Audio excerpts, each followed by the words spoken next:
Kementerian Pertahanan Rusia merilis rekaman di Telegram resminya pada Sabtu, 1 Oktober 2022 yang memperlihatkan warga dan sukarelawan yang dimobilisasi melanjutkan pelatihan mereka.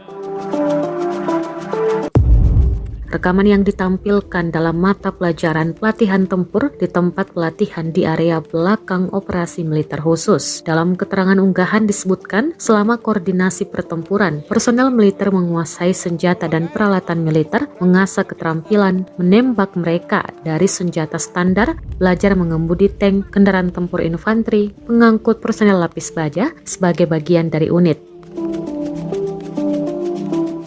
Juga, personel militer berlatih operasi tempur sebagai bagian dari peleton dan kompi di bangunan perkotaan atau industri, hutan, dan medan kasar, jelas Kemhan Rusia.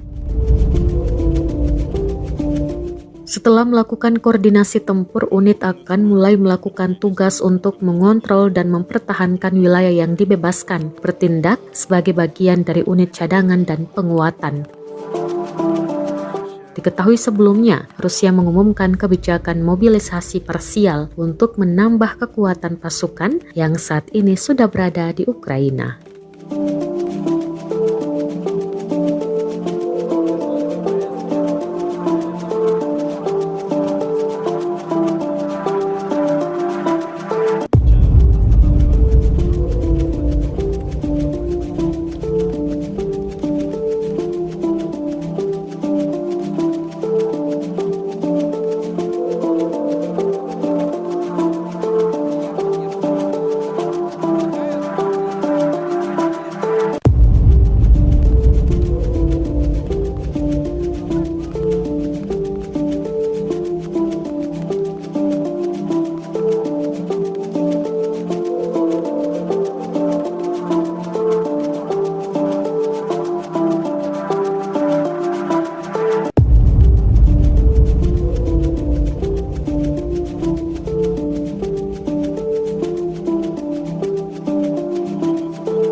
Terima kasih sudah nonton.